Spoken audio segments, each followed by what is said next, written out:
Hi and welcome to the Beer Temple. I am Chris Quinn, at it alone once again here, but that's okay. I have heard what you guys want to see more of, and I have responded. For those of you who may not know, I did a quick little poll on Facebook the other day asking what types of shows you guys like to see and what you wanted to see more of. I gave a couple of options out there and allowed you guys to do your own, pretty much the typical Facebook poll thing. And number one was that you wanted to see more brewery-specific episodes, followed by more style-specific episodes. So I've heard what you guys want. Let me just make sure my mic should be fine. And so that's what I'm doing. I'm going to be focusing today on a specific brewery that is Tallgrass Brewing out of Manhattan, Kansas, I believe. And haven't had their beers before. Got a mixed variety pack when I was up in Wisconsin and thought it would be fun to try some of these beers out with you guys. Before I get to that, I wanted to give a thank you to two people who have left 5-star reviews on iTunes. Thank you guys so much. To M. Ruerda and Silent Prey. So thank you guys very much for that. It helps us keep up there in the ratings. I think that the ratings and reviews help keep you up in the rankings. I'm not sure, but I like to see them and I read them all, and I always kind of feel good when I see that stuff. So thank you guys. Always appreciate that thing that you do. So let's move right into it. Kind of a casual day today, just wearing my Illinois Beer Guild t-shirt and drinking some cans of beer. Tallgrass Brewing, like I said, they're out of Kansas. They distribute pretty narrowly in the Midwest as far as I know. They're not quite in the Chicago market yet. They started out about 5 years ago with home brewing roots, very, very typical of new American craft brewers here in America, and also very typical of new craft brewing operations. They decided to can rather than bottle. A lot of reasons for that. For the beer, it's better than bottling almost always because you're blocking out oxygen and light, two of the biggest enemies of beer. And also, it's environmentally sound. It's easier to recycle. The cans themselves weigh less, so you can ship them around at less cost. It uses less gas, fuel consumption, stuff like that. So I think I said in the past that it seems like 50% of new craft brewing operations are canning rather than bottling, and this pretty much is right in line with that. So, well, let's just get started with, I got three of them here. The first is the 8-Bit Pale Ale. Sounds like a standard American Pale Ale. I love the graphic on here. Definitely has the old NES, Nintendo graphics, a little bit of a Pac-Man thing going on, a little spaceship. Uses 5.5 or 5.2% alcohol. Uses Galaxy hops. That's the Australian hop. Big pineapple tropical flavors from that hop. You might remember we did a show with the Galactic Double Daisy Cutter last summer, and that was, I think, entirely finished with Galaxy hops, and it was pineapple all the way. So I'm curious to see what we get here. It's not entirely Galaxy. They also use Magnum, Centennial, and Cascade. Three also, tropical or at least citrus-driven. Sorry for scratching my nose, so itchy. Hops. So I'm curious to see what it tastes like. I think I was looking up the stats here. It is, I think it's like 50 IBU, 40 IBU, something like that. So not killer in terms of bitterness. But let's see. 16-ounce cans here, which is nice. And nice hazy orange, certainly unfiltered. A lot of kind of sediment still in there. Not sediment, but haze. Quite a bit of head as well. Good carbonation. Kind of like a glowing. Actually, there is sediment in there. A little bit surprising.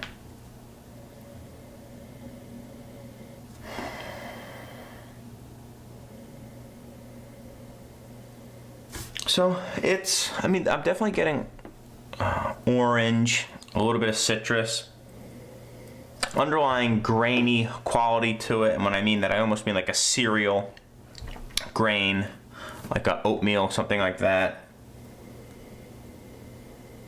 Toast, pretty well balanced between hops and malt. Yeah, and just a little bit of kind of orange marmalade, a little bit of floral note.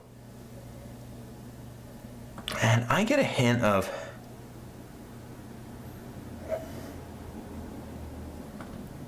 I don't know, I'm not quite sure if it's a slight bit of a phenolic note as well, just a hint.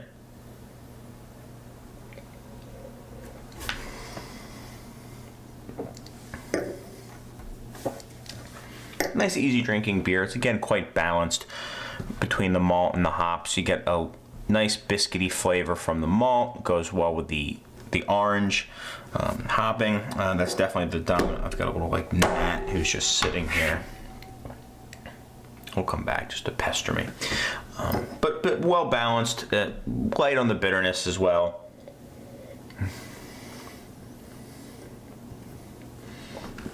Yeah, definitely kind of some of that orange, hinting towards marmalade, I think, because I'm getting some of that biscuit in there as well. Good beer, solid pale. You know, by today's standards, it's funny. You really get this damn bug. You really see a lot of the pale ales nowadays. So hoppy, so aggressive. This is a true American pale ale, and it's nice. I have they do bottle date or they do a Best By on the bottom, which is really nice as well. So this is good until, wow, looks like late November, early December. So we're just in the beginning of September, so we still got a little ways, very much in the freshness dating. I bought this beer probably about 3 weeks ago. And it's fine. I'm going to go 87. I think I need to be a little tougher on my ratings now. I'm noticing that all my ratings are within like 6 or 7 points. What's the point of doing a 100-point scale? Which technically I think only goes to like 60, the Parker scale. But anyway, give a little rinsey. Yeah, a little bit of that bitterness is kind of growing on me. But I'll go 87. You know, good beer. I consider an 87 to be, you know, a B, something like that. BB minus maybe. Maybe that's what I should do. Should I do a letter grade or a number grade? What do you guys think? Or no grade at all? Just tell you, it's good beer. Regardless, moving on, we've got the Oasis Ale. I thought this was kind of a cool idea for a style. This is a dry hopped Imperial ESB. So I think we might have had an Imperial ESB on before. In fact, I'm pretty certain that we did. And it's not a real style. It's, you know, a bastardized version of the classic American English style, which is fine. ESBs are typically just shy of kind of like a English pale. You can imagine like an American pale, but using traditionally English hops, which are a little bit more earthy, a little bit more herbal than American hops. And for me, it's the use of the crystal malts that defines the ESB, and it gives it a very distinct kind of honeyed biscuit character. The best ESBs really taste like you're drinking like a honeyed biscuit, and if that doesn't sound good, it tastes delicious. So Imperial ESB, I guess, is just even more crystal malt, more malt in general, and a little bit of hops as well. ESB stands for extra special bitter, and this beer is 93 IBU. So we're now in like double IPA territory for the number of IBU. 7.2% alcohol, very much in the IPA range. And so yeah, I mean, maybe this is more like an IPA, double IPA. Again, quite murky. Reddish brown color, hints of orange, tan head, a little bit fluffy, certainly a darker head than the first, tiny little bubbles. Nice heads on both of these and good head retention. But yeah, just kind of a murky reddish brown.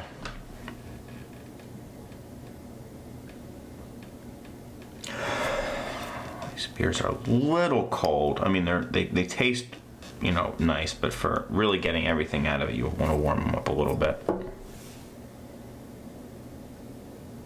So it's not the primary thing, but I'm noticing something here, and I'll get to it at the end. So certainly a nice biscuity flavor here. I'm not really getting that honeyed biscuit, but a good solid malt backing. I'm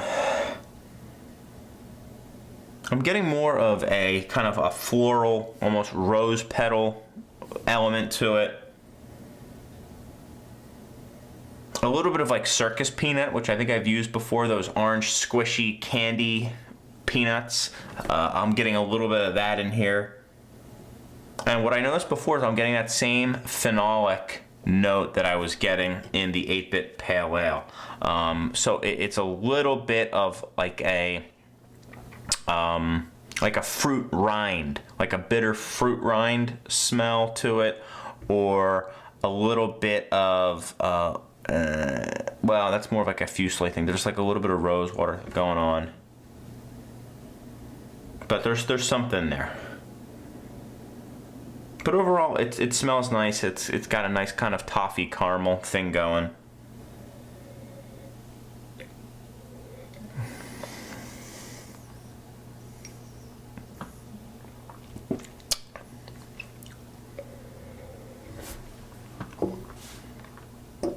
This reminds me of an old school East Coast IPA. Just big on everything. The West Coast guys are known for having really dried out, very, very aggressively hopped IPAs, and oftentimes not incredibly bitter, or they don't taste incredibly bitter, where the West Coast was much more about having that big malt backing for your big hops and your big bitterness. Much more in balance, but big overall, more than skewed towards one ingredient, that ingredient being the hops. That's what this reminds me of. A lot of bitterness here. A little aspirin-y on the back end. You know how, like, if you let the aspirin dissolve on your tongue, a little bit, the kind of like aren't coated, like the old school, just like store brand aspirin. It starts getting that like bitter medicinal. Getting a little bit of that here, which isn't necessarily a bad thing. But you know, it's a fine drinking beer. It's pretty darn bitter.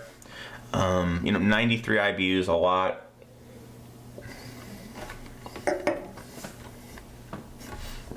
That said, it does get you to go for another drink. You know, this might be good with like a nice juicy burger, something with some fat content to kind of just soak up some of that bitterness and just have something to kind of play off it. In fact, yeah, something nice and fatty would be good with this. In fact, I'm thinking like a big pub burger, the big thick pattied ones.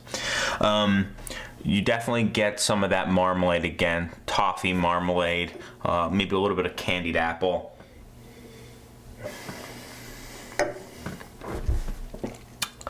And yeah, a little bit of that phenolic note to it as well.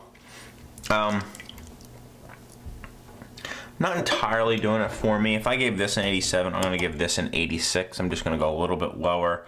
Now keep in mind, I did say I am being a little bit more strict or a little bit harder in my judging.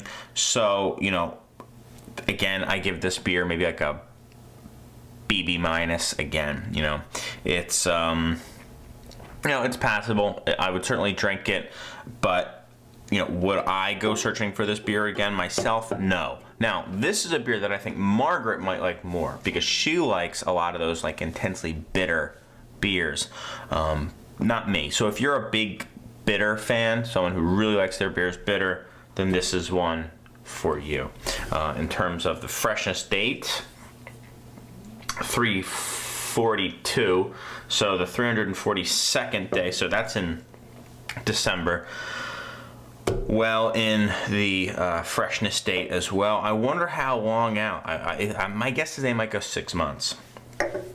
which is a little more lax than, the 90 days that like a Stone goes for. But it's a big beer. I mean, 7.2, it can hold up. And finally, the Tallgrass Buffalo Sweat, something completely different and a style of beer we haven't had on for a little while, if I remember correctly. This is a oatmeal cream stout. So it's basically a stout. There are oatmeal stouts, there are cream stouts, and I guess if you do both, then it's an oatmeal cream stout. I think we've done a show on cream stouts. We haven't done a show on oatmeal stouts, so I'll talk about that just briefly here. This beer is, I think, the oldest of the bunch. Three. Well, again, it goes bad in December. We're now just starting September, so we're good to go here. This beer is 20 IBU, 5% alcohol. So, when we talk stout now, a lot of people think of Imperial Stout or Export Stout, stuff like that. This is the standard cream stout, dry stout, 5%. These are sessionable beers, 20 IBU. And in the cream stout episode, or milk stout, same thing, sweet stout. Cream stout, milk stout, sweet stout. Same style. The reason it gets the name is they add lactose sugar to the beer, and lactose is not digestible or fermentable, I should say, by brewer's yeast, meaning that the sugar stays, where a lot of the other natural sugars that are in the malts are eaten up by the yeast and converted to alcohol. This isn't, so it stays. So it doesn't just, it's not just like if you took sugar and added it to water, because that tastes sweet. In fact, I take it back. If you add just a hint of sugar to water, you won't taste it, but you'll feel a thicker mouthfeel.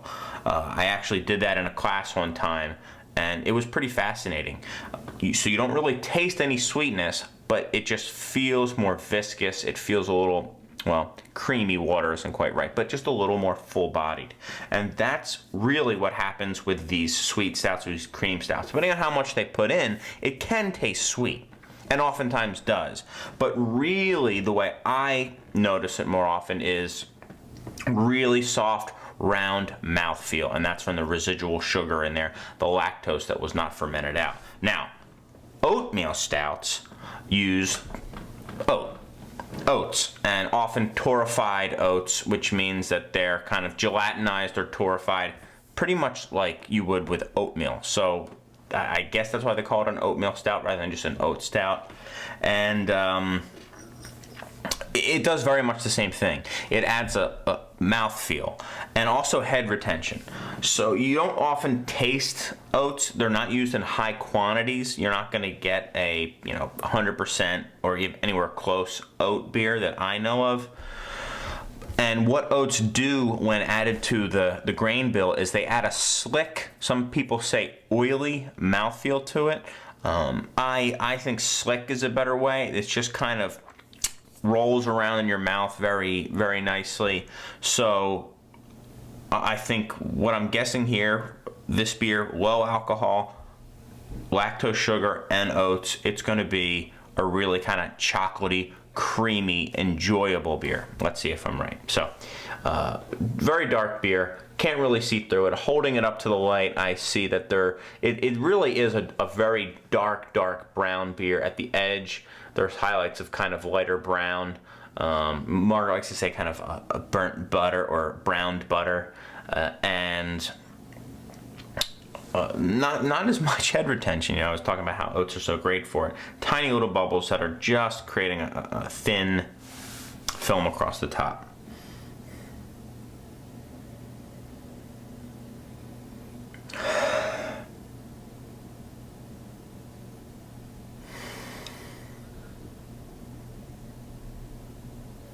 So, coffee is certainly by far the most dominant aromatic here. I took 3 pretty distinct sips, tried to avoid the nose whistle, and just to see what else I was pulling up from it. And I was getting a tiny bit of kind of like dark chocolate cake there as well. The coffee I was getting was not kind of the bitter Starbucks coffee. It was more of kind of a a light house roast, so just the actual like roasted coffee flavor of it without getting that kind of bitter edge as well. Maybe a little bit of like cherry. Maybe. But nice. I mean, you're not getting those sharp roast notes. It's much more of a soft kind of softer coffee-y and hints of semi-dark chocolate.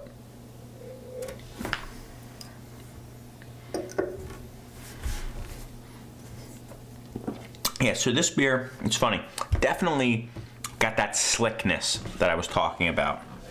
It is full and round, but if I didn't know better, I would say this was an oatmeal stout.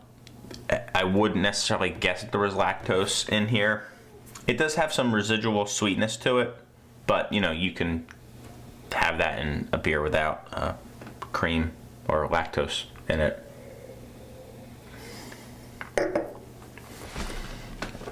All in all, it's a fairly light-bodied beer. I do kind of like that slickness as well. It has a weird aftertaste, but I'll start from beginning to end.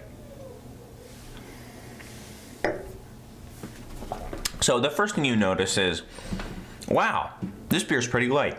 There isn't as much flavor as I was expecting. It is lightly chocolatey. I'm not getting quite as much coffee on the front end as I was in the nose. It is more towards that kind of semi-dark chocolate. On the end, there's an odd aftertaste as well.